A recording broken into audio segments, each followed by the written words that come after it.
Hello everyone, today we're going to be painting a nice house like so. Let's begin. To begin the piece, we're going to start by outlining our scene, as in most of my tutorials. I'm working off of a reference, and this piece is definitely heavily influenced by Peter Schiller. He's an amazing line and wash artist, so I highly recommend you check out his stuff as well, because I definitely drew a lot of inspiration for this piece from his work. But in typical line and wash or pen and wash fashion, we're just going to start by outlining our scene, and then we'll come back through later and start adding the wash. So follow along with my piece, or you can find a house online that you want to do. Doesn't really matter. Just kind of do whatever you want.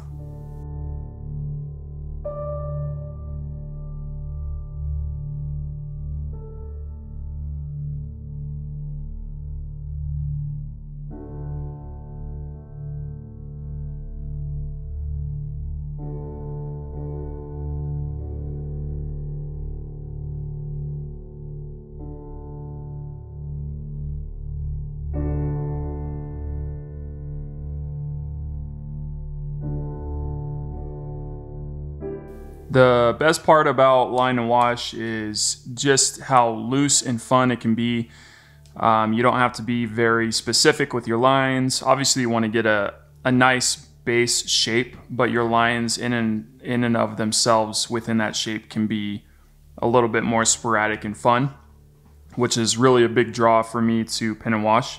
And it's just kind of a more free style compared to other watercolor styles where you can be a little bit more flowy and fun with it with your wash. And so the main idea with pen and wash is just to have fun with it, I think, is the biggest thing. Don't get frustrated. It's mostly a relaxing style. You're not going for ultra realism. You're going for just relaxed, fun scenery.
I think it's important to remember that I'm not following the reference very closely. The reference is just for me to get basic shapes down, and then I'm adding on top of that. The reference is meant to add just a base layer of perspective, and so, for elements you might forget, like houses can be a little bit more complex than you remember. So having a reference can guide you. It's not meant to fully copy the reference.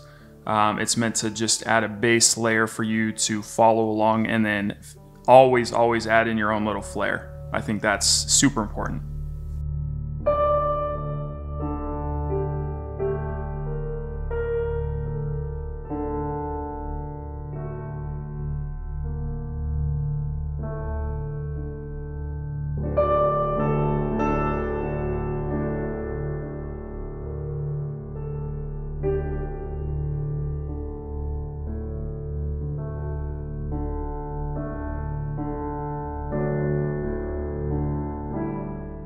Speaking of adding in a little flair, I added in this little fence that kind of is meant to draw the eye into the house as a leading line. I don't know how many houses have a barbed wire fence running right up to them, but hey, it's art, so you can kind of do whatever you want. You know, as I'm adding this fence in, I'm keeping perspective in mind, so as the fence posts go further back, they get smaller and closer together. That's important to remember. That's a little perspective trick you can use for your pieces as well.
Now it's time to start adding the wash. For the grass, I'm adding in different shades of green, mixing them together, throwing in a little bit of brown to that mixture. And for me, that gets a really nice grass tone. And I'm obviously, for the shadow of the house, using a very dark green compared to the foreground grass.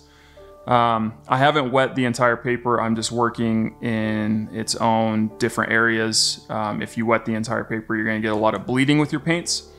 So keep that in mind. Whatever portions of your painting are still wet, so like that shadow grass that I added in, now I'm adding the foreground grass. Since that background grass is still a little wet, they will bleed together.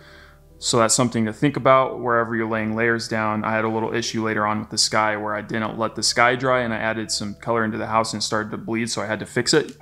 So just be warned, think about what you're going to add before you add it, and that'll help you out.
Normally I like to add clouds, but for this piece I just let it be very simplistic and calm, and so just adding in a base layer of blue, and then we're going to come back later and just build up those tones. This is the portion where I needed to let it dry before I worked on my house, so be warned of that. You'll see it coming up in a second. And also, as the sky approaches the horizon line, the sky should get lighter in color. That helps add a little bit of atmosphere. Your sky shouldn't be just one solid color. It should be kind of graduated. Darker up top, lighter towards the horizon.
For the shadows of the house, it's a very light purple.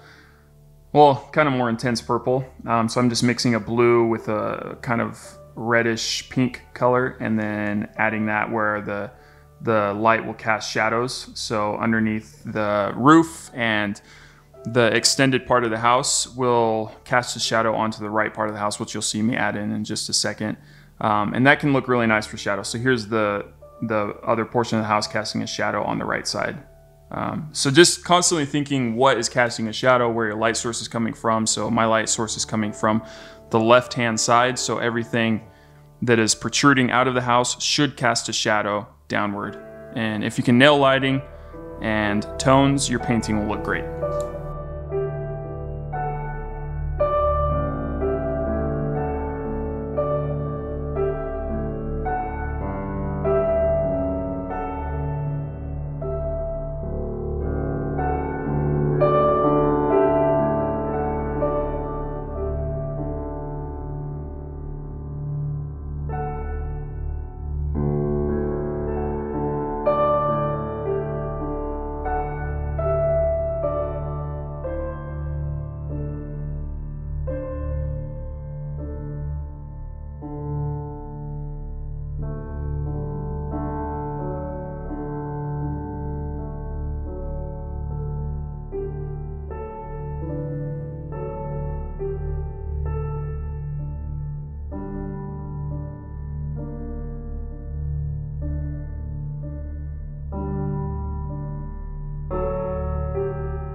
For that fence and the little planter boxes in the house, I'm adding in brown, obviously, and then a little bit of purple as well while it's still wet, and that gives it kind of breaks up the monotony of the brown and makes it look really nice. And then for those little planter plants, I'm just adding in a very vibrant kind of lime green to them.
Similar to the grass, the trees, you're laying down a base layer of green and adding in some browns, some different shades of green, and that can break up the monotony of the green, so it's not one solid brick of color. And then I'll come back later once that layer is dry and add in some darker shadows to give that tree a little bit more depth.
Coming back through with a little brown to break up the monotony of the grass.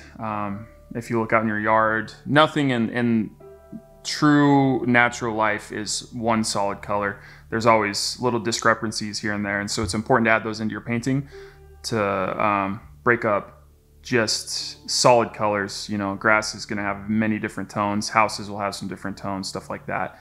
And even with your pen, you can achieve a little bit of breaking up detail. And I'll come back through at the very end of the piece and add in more detail with the pen, especially into the grass, and that helps sell, or that just helps bring everything together, in my opinion.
Now that our sky is dry, coming back through with a little bit more blue to build up that tonal quality and contrast and giving the piece a little bit more life.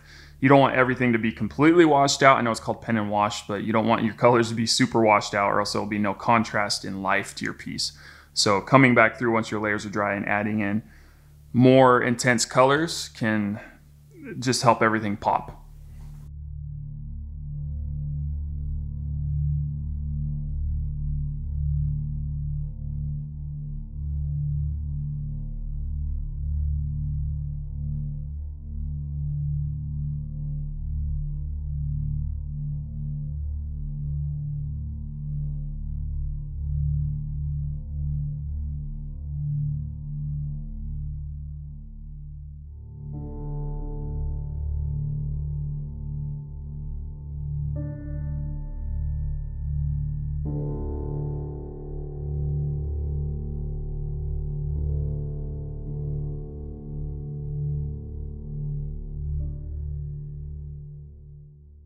Make sure to always dry your layers before working on a second layer. That's hugely important, or else you'll get some cauliflower bleeding and unwanted colors going into other colors. But now I'm coming back through with a thicker pen and adding in more details in and just giving the whole piece more life. This I wasn't being very specific on, I was just adding in what I thought looked nice. So you can do kind of what you want or follow along with mine, but just have fun with it.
Remember to not overdo it, especially at the very home, I guess at the home stretch of the piece. Don't keep adding in details.